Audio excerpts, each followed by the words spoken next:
जहाँ आत्मदेव से पंडित रे के तुम्हें रहे समझा।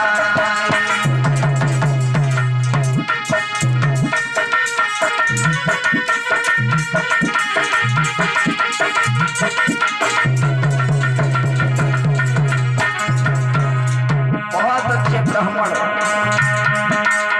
माया सर्व सुखी सर्व बराबर कोई और सौ सौ कोसन ब्राह्मण की कै मुड़ रही है खतबोई।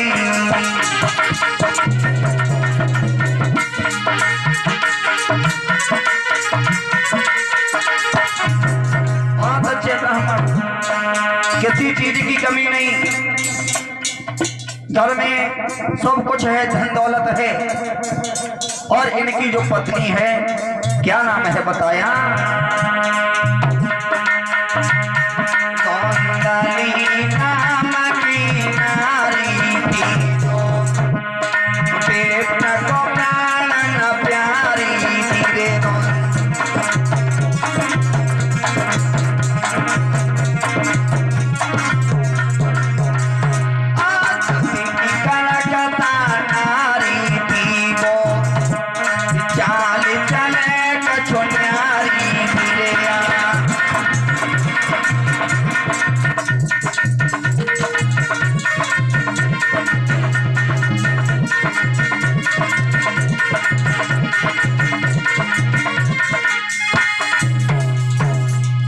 ब्राह्मण आत्मदेव के घर में इनकी पत्नी जो थी, जिसका नाम है धुंधली, घर में सब कुछ होने के बाद में एक संतान पैदा नहीं हुई। ब्राह्मण आत्मदेव दुखी होकर के जीने लगे, सोचने लगे मैंने सब कुछ किया, दान किया, तप किया, लेकिन आंगन में एक पुत्र पैदा नहीं हुआ। एक पुत्र की चिंता में ब्राह्मण आत्मदेव बहुत बने रहते। सोचने लगे आंगन में जब बेटा पैदा नहीं हुआ तो ऐसे जीवन से तो मर जाना अच्छा है। और दुखी तो परीक्षित महाराज इस संसार में हर इंसान है, किसी को सुख प्राप्त नहीं हो पाता, हर इंसान दुखी है। बताया कवि ने कि दीन कहे धनवान सुखी और धनवान कहे सुख राजा को भारी, और राजा कहे महाराज सुखी और महाराज कहे सुख इंद्र को भारी, और इंद्र कहे शंकर जी सुखी, शंकर जी कहे सुख विष्णु को भारी, पर दासन दास कहे तुलसी, हरि भजन बिना सब जीव दुखारी। बिना भगवान के भजन के हर इंसान दुखी रहता है। जब ब्राह्मण आत्मदेव दुखी होकर के जीने लगे, सोचने लगे कि हमारे आंगन में एक पुत्र पैदा नहीं हुआ, एक पुत्र के लिए मैंने क्या नहीं किया, बड़ी चिंता में पड़े रहते हैं। अंत में ब्राह्मण आत्मदेव सोचने लगे कि ऐसे जीवन से तो मर जाना अच्छा है। जब आंगन में एक बेटा पैदा नहीं हुआ तो ऐसे जीवन से तो अपने प्राणों की आहुति दे दें, वही अच्छा है। मरने के लिए ब्राह्मण आत्मदेव घर से निकल दिए, सोचते जा रहे हैं। जंगल में पहुंचे, मन में विचार है कि कहीं जल दिखाई दे जाए, उस जल में डूब करके अपने प्राणों की आहुति दे दें, प्राणों को गंवा दें। लेकिन कहीं जल नहीं मिला।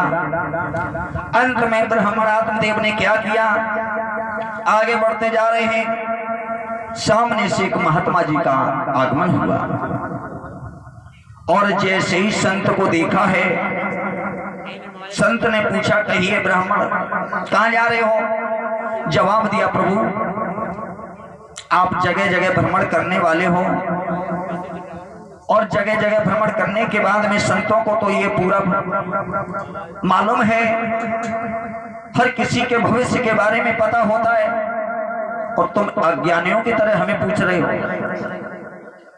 कहा कि मुझे मालूम है तुम्हारे घर में संतान पैदा नहीं हुई, तुम एक संतान के लिए मरना चाहती हो। उसी समय आत्मदेव समझा करके बोले, प्रभु मैं अपने पुत्र के लिए नहीं, सुनो क्यों अपने प्राणों की आहुति देने आए हैं? तो बोले,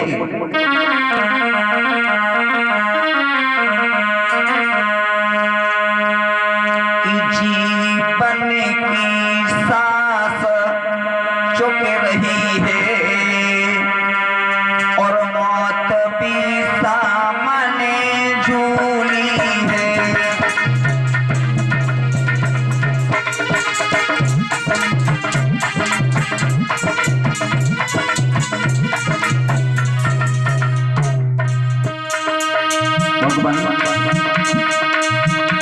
जीवन की सांस चुकी रही है,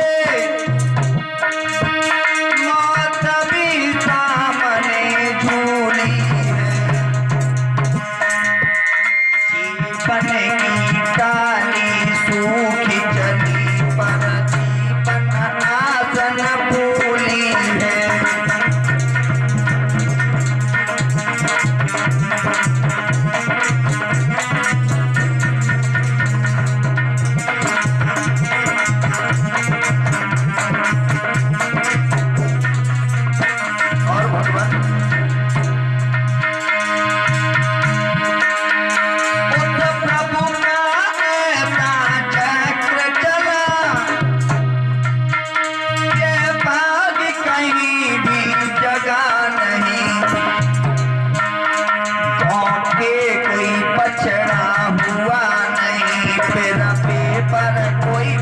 खिला नहीं,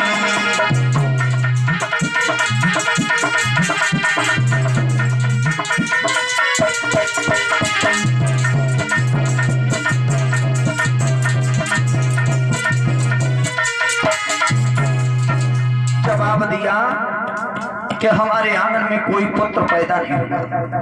इस बात की चिंता नहीं, चिंता तो इस बात की है कि हमारे घर में एक गाय है, उस गाय से कोई अभी तक न बछड़ा पैदा हुआ, कोई संतान पैदा नहीं हुआ। कोई बात नहीं, इस बात की भी चिंता नहीं। चिंता तो इस बात की है कि हमारे घर में एक वृक्ष है और उस वृक्ष पर अभी तक कोई फल नहीं आया। संत समझा करके कहने लगे, आत्मदेव एक पुत्र के लिए तुम अपने प्राणों की आहुति देने के लिए आए हो, और चिंता, इतनी बड़ी चिंता, अरे चिंता के बारे में तुम्हें नहीं मालूम है? चिंता जो होती है, सुनो और समझा करके बोले,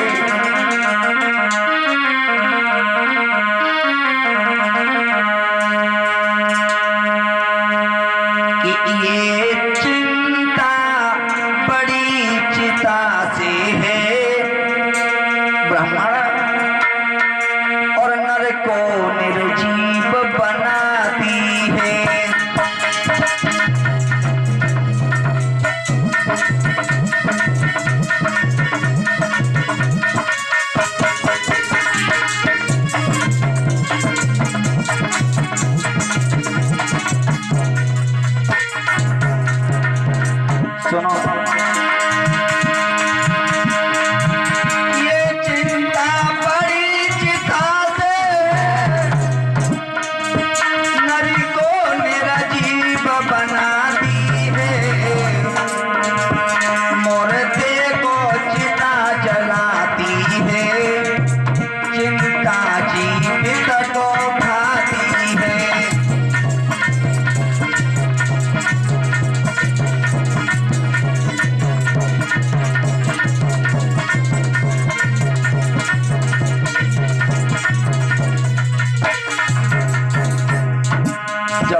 दिया। आत्मदेव समझा करके बोले भगवान सुनता हूं जो प्राणी अपने जीवन में पुत्र न पाते ते स्वयं नरक में जाते हैं और पुरखों को ले जाते हैं।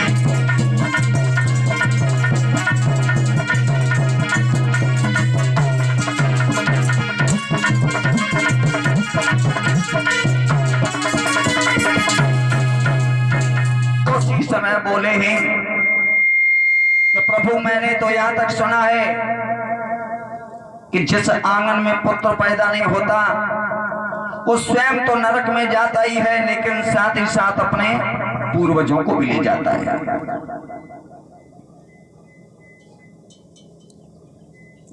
ब्राह्मण आत्मदेव की बात सुन करके महात्मा जी समझा करके बोले ब्राह्मण देव, एक पुत्र के लिए तुम इतनी बड़ी चिंता कर रहे हो,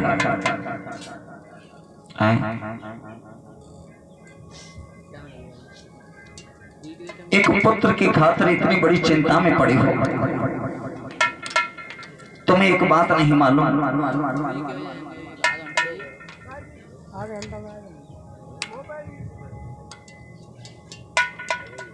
ये अपने अपने कर्मों का फल हुआ करता है। जो जैसा प्राणी जिस तरह से कर्म करेगा वैसा ही उसको फल मिलेगा। तुम्हें एक बात नहीं मालूम आत्मदेव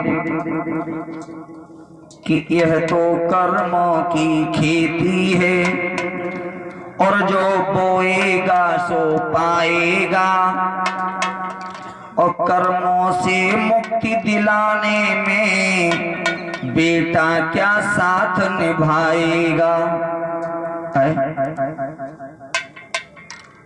ऐसा तो नहीं है कि एक पुत्र पैदा आंगन में हो जाए और वो पुत्र तुम्हारे जीवन के कष्टों को दूर कर दे।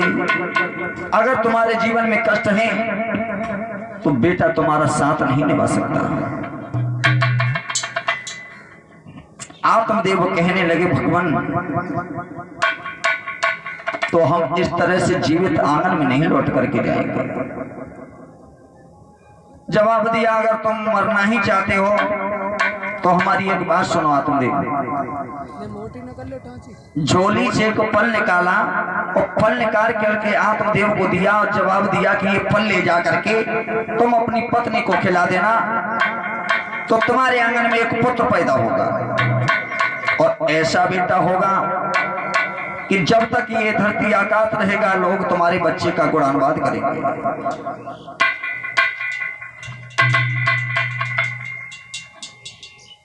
ब्राह्मण आत्मदेव समझा करके बोले भगवान, अभी तक तो मैंने ये सुना था कि साधारण इंसान झूठ बोलते हैं, लेकिन आज पता चल गया कि संत महात्मा भी झूठ बोलने लगे।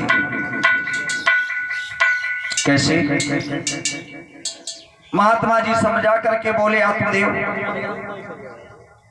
तुम्हें शायद ये नहीं मालूम, भगवान ने स्वयं एक बात कही कि मोर बचन चाहे पड़ जाए फीका और संत बचन पत्थर की लीका।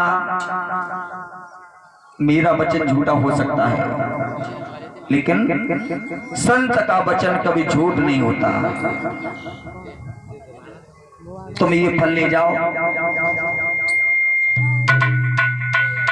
फल ले जाकर के अपनी पत्नी धुंधली को खिला देना, तो तुम्हारे आंगन में एक पुत्र पैदा होगा। उसी समय उस फल को लेकर के ब्राह्मण आत्मदेव अपने घर के लिए चले और जैसे ही अपने घर के लिए चले, धीरे धीरे धीरे धीरे अपने घर में जैसे ही महलों में पहुंचे और जैसे ही धुंधली के पास पहुंचे, धुंधली से जवाब दिया, भद्रे आज हम तुम्हारे लिए एक फल लेकर के आए। धुंधली कहने लगी, पिया फल तो तुम रोज लेकर के आते थे, लेकिन आज कुछ ज्यादा ही खुश नजर आ रहे हो। जवाब दिया कि इस फल के अंदर बहुत तासीर है कि इस फल को जब तुम खा लोगी तो तुम्हारे उधर से एक पुत्र पैदा होगा और ऐसा बेटा होगा कि जब तक ये धरती आकाश रहेगा लोग तुम्हारे बच्चे का गुणानुवाद करेंगे।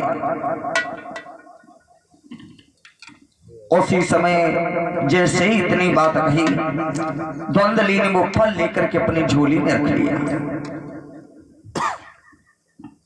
झोली में रखने के बाद अपने पिया को समझाया कि आप ऐसा करो, इस फल को मैं खा लूंगी और तुम विश्राम कीजिए। अपने पिया को तो बातों में बहला करके निकाल दिया और उस फल को लेकर के धुंधली आंगन में बैठ गई। अब मन ही मन विचार कर रही परीक्षित महाराज कि अगर मैंने ये फल खा लिया तो हमारे उदर में बच्चा आएगा। और स्त्रियां ये बताया करती हैं कि जब संतान का जन्म होता है तो इतना दर्द होता है, इतनी पीड़ा होती है जैसे हजारों बिच्छुओं ने एक साथ डंक मार दिए हो। वो दर्द में सहन नहीं कर पाऊंगी, क्या करूं क्या न करूं। आंगन में बैठी बैठी मैया धुंधली रो रही है, सोच रही है क्या किया जाए। तब तक उसकी एक पड़ोसन रहे, वो आ गई और कहने लगी, बहन तुम काय को रो रही हो। जवाब दिया, बहन रो क्या रही है, हमारे पिया एक फल लेकर के आई और ये बता करके गए कि इस फल के अंदर वो तासीर है कि अगर मैंने जब इसको फल को खा लिया तो हमारे उधर से एक संतान पैदा होगी। पड़ोसन जवाब देने लगी, तुम क्या चाहती हो। बोली कि मैं तो ये चाहती हूँ कि ये फल मुझे खाना ना पड़े और समझा करके